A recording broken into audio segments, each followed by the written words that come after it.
आज का हमारा टॉपिक है कार्डिनल यूटिलिटी और ऑर्डिनल यूटिलिटी। यूटिलिटी आपकी दो तरह की होती है, एक होता है कार्डिनल यूटिलिटी और दूसरा होता है ऑर्डिनल यूटिलिटी। अब जैसे कि कार्डिनल यूटिलिटी और ऑर्डिनल यूटिलिटी में डिफरेंस आएगा तो मीनिंग क्या होता है, कार्डिनल में कार्ड वर्ड आता है और ऑर्डिनल में ऑर्डर वर्ड आता है। ठीक है, तो कार्डिनल मतलब कार्ड जो होते हैं प्लेइंग कार्ड्स, उसमें नंबर्स होते हैं A2 3 4 5 6 ऐसे। तो वही होता है कि जब भी हम कंज्यूमर के सेटिस्फैक्शन को मेज़र करते हैं किसमें, नंबर्स में, कंज्यूमर के सेटिस्फैक्शन को किस में मेजर कर रहे हैं, नंबर्स में मेजर करते हैं, तो उसे हम क्या कहते हैं, कार्डिनल यूटिलिटी कहते हैं। जैसे कि अभी तक हम लोगों ने नंबर्स में ही ना मेजर किया कि 1 यूनिट खा रहा है तो उसको 100 का सेटिस्फैक्शन मिल रहा है, 2 यूनिट खा रहा है तो उसको 90 का सेटिस्फैक्शन मिल रहा है। तो ये नंबर्स में जब मेजर किया जाता है तो उसको हम कार्डिनल यूटिलिटी कहते हैं। एंड ऑर्डिनल यूटिलिटी क्या होता है आपका, when satisfaction of consumer measured in order और ranking is known as ordinal utility, उसे हम ऑर्डिनल यूटिलिटी कहते हैं। मतलब इसका क्या हुआ कि भाई ऑर्डर में हमको सबसे अच्छा कौन सा लगा, फिर उससे बेकार कौन सा लगा, उससे खराब कौन सा लगा। हम ये नहीं बता पा रहे हैं कि हमको कितना नंबर मिला, उस पर हमें कितना नंबरिंग में सेटिस्फैक्शन हम नहीं बता पा रहे हैं, हमको सबसे अच्छा जो लगा वो मैंने बता दिया। और एक्चुअली में यही होता भी है, हमें हाँ ये सबसे अच्छा लग रहा है ये खाओ, क्या हम नंबर्स में बताते हैं क्या? ऐसा कोई मशीन आता है क्या कि जो किसी इंसान के ऊपर लगा दो और उसको खिलाओ कोई खाना और उस मशीन में नंबर बताएगा? ऐसा नहीं होता है। एग्जाम्पल में देखिए 100, 90, 500, 34 एटसेट्रा, ये सब नंबर्स में है। ऑर्डिनल यूटिलिटी में first, second, third, top, lower, best etcetera. Okay, concept क्या होता है कार्डिनल यूटिलिटी का? कार्डिनल यूटिलिटी का कॉन्सेप्ट होता है साइकोलॉजिकल कॉन्सेप्ट है ये, या साइकोलॉजिकल प्रोसेस होता है। मतलब हम सिर्फ सोच के बता देते कि हाँ हमको इतना का सेटिस्फैक्शन मिला होगा, 100 का मिला, 1 लाख का मिला, 1000 का मिला, तो ये क्या साइकोलॉजिकल प्रोसेस है। एंड ऑर्डिनल यूटिलिटी क्या होता है, इट इज़ रियल प्रोसेस। वो क्या होता है आपका, रियल प्रोसेस होता है, जो हाँ सच में ऐसा ही होता है कि हम फर्स्ट, सेकेंड, थर्ड ऐसे बताते हैं ना। लॉ को अगर देखा जाए तो कार्डिनल यूटिलिटी में कौन कौन से लॉ आते हैं आपके, law of consumer equilibrium in 1 commodity and law of consumer equilibrium इन 2 और मोर कमोडिटी, जिसको हम कहते हैं इक्वी मार्जिनल यूटिलिटी। ये दोनों लॉ हम लोगों ने पढ़ लिया है। अब तीसरा लॉ जो है आपका ऑर्डिनल यूटिलिटी में है, law of consumer equilibrium in exactly 2 commodity. अब ये एग्जैक्टली 2 कमोडिटी जो है वो आपका न्यू चैप्टर है, जिसको हम कहते हैं इंडिफरेंस कर्व, और वो न्यू चैप्टर हम लोग जानेंगे इंडिफरेंस कर्व के बारे में। अब हमारा नया चैप्टर है आपका इंडिफरेंस कर्व। इंडिफरेंस कर्व में सबसे पहले ये इनडिफरेंस का मतलब क्या होता है। अच्छा, डिफरेंस का मतलब क्या होता है, अगर इनको हटा दे तो डिफरेंस का मतलब होता है अलग होना, और इनडिफरेंस का मतलब क्या होता है, सेम होना, अलग नहीं होना। तो जब अलग नहीं होगा तो सेम होगा, तो सेम किस चीज़ का होना, सेटिस्फैक्शन का सेम होना। देखिए एक एग्जांपल के थ्रू समझते हैं पहले हम। अगर हमारे पास 2 बास्केट है, एक है बास्केट ए और एक है बास्केट बी। बास्केट ए में हमने 5 एप्पल और 5 ऑरेंज रखा, और बास्केट बी में 5 एप्पल और 7 ऑरेंज रखा। बोला कि चूज़ कर लो, दोनों 100-100 रुपये के हैं, चूज़ कर लो। तो हम क्या करेंगे, अच्छा इसमें 5 और इसमें 5 10 चीज़ें हैं, और इसमें 5 और 7 12 चीज़ें हैं, ये वाला चाहिए हमको। आप इसमें से कौन सा चूज़ करोगे, बी बास्केट चूज़ करोगे। और जब हमने बोला कि दूसरा बास्केट देखो, अगर 5 एप्पल 5 ऑरेंज है, इसमें 5 एप्पल 4 ऑरेंज है, तो आपने बोला यार इसमें 10 मिल रहा है, इसमें 9 मिल रहा है 100 रुपये में ही, तो ये क्या हो जाएगा, हम बास्केट ए को चूज़ करेंगे। और अगर हमने तीसरा एग्जाम्पल देखा, तीसरा केस देखा क्या कि एक में 5 एप्पल, एक में 5 ऑरेंज है, एक में 6 एप्पल, एक में 4 ऑरेंज है। प्राइस पे नहीं जाएंगे, लेकिन हमने क्या देखा, 5 एप्पल 5 ऑरेंज, 6 एप्पल 4 ऑरेंज है, तो मतलब इसमें भी 10 मिल रहा है, इसमें भी 10 मिल रहा है। तो हमने बोला कि यार दोनों में जब बराबर ही मिला है तो कोई भी दे दो उठा करके। मतलब इसमें हमने चूज़ नहीं किया, ना ही ए को चूज़ किया, ना ही हमने बी को चूज़ किया। तो जब भी हम किसी कॉम्बिनेशन में से किसी एक को चूज़ करते हैं, जैसे कि घर में जब हमारे नाश्ता लगा दिया जाता है ना, 4-5 प्लेट लगा दिया, तो हम देखते हैं सबसे ज़्यादा किस में लगा, वही वाला चूज़ करते हैं। क्यों? क्योंकि ज़्यादा हमें ज़्यादा सेटिस्फैक्शन देता है।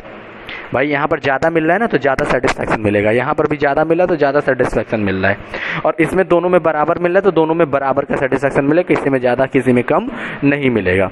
तो जब भी कोई कॉम्बिनेशन हमें मैक्सिमम सेटिस्फैक्शन देता है, मतलब ज़्यादा सेटिस्फैक्शन देता है इन कंपैरिजन टू अदर, ठीक है, जब भी हमें कोई कॉम्बिनेशन, ये एक कॉम्बिनेशन, ये दूसरा कॉम्बिनेशन है, इस दोनों कॉम्बिनेशन में ज़्यादा सेटिस्फैक्शन दे रहा है, तो जब भी 2 कॉम्बिनेशन में कोई एक कॉम्बिनेशन हमें ज़्यादा सेटिस्फैक्शन देता है तो वो क्या होता है, आपका मोनोटोनिक प्रेफरेंस कहा जाता है। उसको क्या कहते हैं हम, मोनोटोनिक प्रेफरेंस कहते हैं। तो मोनोटोनिक प्रेफरेंस याद रखिएगा, क्या कहते हैं मोनोटोनिक प्रेफरेंस किसको कहते हैं, when a combination give maximum satisfaction in comparison to other, मतलब जब कोई कॉम्बिनेशन ज़्यादा सेटिस्फैक्शन देता है अलग अदर कंपैरिजन से, उसे हम क्या कहते हैं, मोनोटोनिक प्रेफरेंस कहते हैं। एंड इंडिफरेंस प्रेफरेंस क्या हो जाता है तब, जब भी दोनों कॉम्बिनेशन या दो से ज़्यादा कॉम्बिनेशन सेम सेटिस्फैक्शन दे रहे हो तो उसे हम कहते हैं इंडिफरेंस प्रेफरेंस। उसे हम क्या कहते हैं, इंडिफरेंस प्रेफरेंस कहते हैं। मतलब व्हेन टू और मोर combination of two goods give same satisfaction is known as indifference preference। उसको क्या कहा जाता है, इंडिफरेंस प्रेफरेंस कहा जाता है। अब देखिए लॉ ऑफ इंडिफरेंस प्रेफरेंस, चाहे आप इसको एग्जैक्टली टू कमोडिटीज कह लीजिए या आप इसको इंडिफरेंस कर्व कहिए। तो देखिए यहाँ पर इंडिफरेंस सेट के बारे में जानेंगे। क्या होता है indifference set, when different combination of two goods, मतलब कि हमने 2-3 कॉम्बिनेशन लिया, give same satisfaction on each level is known as indifference set. मतलब कि हर लेवल पर सेम सेटिस्फैक्शन देगा। इसका मतलब क्या हुआ, इंडिफरेंस सेट देखो, जैसे कि मान लीजिए अगर हमने एक गुड एक्स लिया और एक गुड वाई लिया। गुड एक्स का मतलब समझ लो हमने चावल लिया, राइस लिया एक, और इसको क्या लिया, रोटी लिया। ठीक, तो अब सुनिए, अगर हमें 10 रोटी मिल जाए खाने को और 1 प्लेट चावल मिल जाए तो दोनों में हमको सेटिस्फैक्शन, मतलब मेरा पेट भर जा रहा है, बेहतर लग रहा है। एक दिन हमको कहा गया कि नहीं आज जो है रोटी कम बनी है, तो यहाँ पर क्या हुआ, हमें 7 का ही, मतलब हमको बोला कि 7 रोटी खा लो, तो हमने कहा 2 प्लेट चावल दो, तब हमें सेटिस्फैक्शन मिलेगा। मतलब कि 10 रोटी और 1 प्लेट चावल पे जो सेटिस्फैक्शन मिलता है वही सेटिस्फैक्शन आपका किस में मिल रहा है, वो सेटिस्फैक्शन आपका मिल रहा है 7 रोटी और 2 प्लेट चावल खाने में। हमने कहा कि नहीं यार आज रोटी और कम बनी है, तो बोला 5 रोटी दे दो, तब 3 प्लेट चावल हो, तब हमें सेटिस्फैक्शन उतना ही मिलेगा। और अगर मान लो और कम है तो 4 रोटी दे दो और 1 और दे दो, 1 प्लेट चावल। तो हमने क्या देखा कि यहाँ पर हमारा जब हम रोटी को घटाते जा रहे हैं तभी हम चावल को बढ़ा सकते हैं। क्यों, ड्यू टू लिमिटेड एपेटाइट।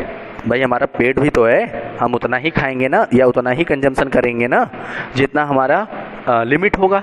अपने क्या लिमिट के ऊपर हम जाके खा सकते हैं क्या किसी चीज़ को, नहीं खा सकते हैं। तो इंडिफरेंस सेट क्या होता है, चाहे हम 1 प्लेट चावल ले लें, चाहे 10 रोटी ले लें, वही सेटिस्फैक्शन मिलेगा। चाहे हम 7 रोटी ले लें, चाहे 2 प्लेट चावल ले लें, चाहे 5 रोटी ले लें, चाहे 3 प्लेट चावल ले लें, चाहे 4 रोटी 4 प्लेट चावल ले लें, ईच कॉम्बिनेशन मतलब 1, 10, 2, 7, 3, 5 and 4, 4 will give same level of satisfaction on each level. मतलब किसी भी लेवल पर हमें सेम सेटिस्फैक्शन मिलता है। तो ये क्या होता है आपका इंडिफरेंस सेट। और इंडिफरेंस सेट को और भी क्या कहते हैं हम, tabular representation of indifference preference. Tabular representation of indifference preference, मतलब ये प्रेफरेंस है हमारा, इंडिफरेंस प्रेफरेंस है, तो इसका जो टैबुलर रिप्रेजेंटेशन होता है इसी को हम क्या कहते हैं, इसको हम कहते हैं इंडिफरेंस सेट कहते हैं। अब इसी सेट को हम कर्व के थ्रू दिखाएंगे। देखिए तो ये क्या होता है आपका इंडिफरेंस कर्व होता है।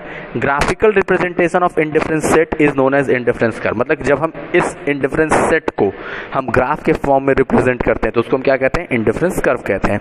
तो इंडिफरेंस कर्व क्या होता है, graphical representation of indifference set is known as indifference curve. तो उसे क्या कहा जाता है, इंडिफरेंस कर्व कहा जाता है। देखिए तो y एक्सिस पे गुड y को शो किया, गुड x को हमने x एक्सिस पे शो किया। 10 और 1 का कॉम्बिनेशन हमने क्या देखा, यहाँ पे 10 है और यहाँ पर 1 है। भाई गुड y का 10वां कॉम्बिनेशन और इसका पहला। फिर 7 और 3, यहाँ पे हमने 7 लिया और ये 2 हो गया। ठीक, और फिर यहाँ पे 5 और 3, फिर इसको और घटाया, ये 5 पर आया तो ये 3 पर आया। फिर ये 4 और 4 पर है तो इसको हमने 4 पर लाया तो ये भी 4 पर आ गया। तो मतलब कि हम यहाँ पे कॉलम्स नहीं बनाएंगे, लेकिन हमने क्या देखा, आईसी कर्व आपका कैसा बन रहा है, कॉन्वेक्स टू ओरिजिन। मतलब ये ओरिजिन के क्या है, कॉन्वेक्स। कॉनकेव कर्व और कॉन्वेक्स कर्व पढ़ा था, ये कॉनकेव था, ये कॉन्वेक्स था, तो मतलब कि ये कॉन्वेक्स था, तो कॉन्वेक्स कर्व है ना, ये अगर हम ऐसे और बना दें तो ये कॉन्वेक्स कर्व बन जाएगा। तो आईसी कर्व क्या होता है आपका, कॉन्वेक्स टू ओरिजिन होता है। IC is convex to origin. ठीक, IC curve convex to origin होता है। तो ये लॉ में हमने स्टेटमेंट दिया, शेड्यूल दिया, डायग्राम दिया। Now see the assumption. Assumption में क्या देख रहे हैं हम, only 2 goods will be consumed. सिर्फ और सिर्फ 2 गुड को कंज्यूम किया जाएगा, ना 2 से कम गुड को कंज्यूम करेंगे, ना ही 2 से ज़्यादा गुड को कंज्यूम किया जाएगा। Only and only 2 goods will be consume. ठीक है, अगर 2 से कम गुड को कंज्यूम कर रहे हैं तो मतलब लॉ फेल हो जाएगा, या 2 से ज़्यादा गुड को कंज्यूम कर रहे हैं तो भी लॉ फेल हो जाएगा। इंडिफरेंस कर्व में सिर्फ और सिर्फ 2 गुड को कंज्यूम करना है। ठीक ना, same good will be consumed in each combination. ये नहीं कि यहाँ पर हमने चावल और रोटी खाया तो यहाँ पे कुछ और खाने लगे, यहाँ पे कुछ और खाने लगे, ऐसा नहीं है। मतलब कि यहाँ पर क्या होना चाहिए, सेम गुड्स हर कॉम्बिनेशन में कंज्यूम होने चाहिए। नेक्स्ट क्या है, consumer must be rational. Consumer rational होना चाहिए जो अपने सेटिस्फैक्शन को एक्सप्रेस करे। ये नहीं कि इरेशनल है, कुछ भी खाया जा रहा है, कुछ भी खाया जा रहा है, कुंभकर्ण है, बता ही नहीं रहा है कि कितना खाए कितना नहीं खाए, हमको सेटिस्फैक्शन मिल रहा है कि नहीं मिल रहा है, ये सब नहीं होना चाहिए। Consumer must be rational. Okay.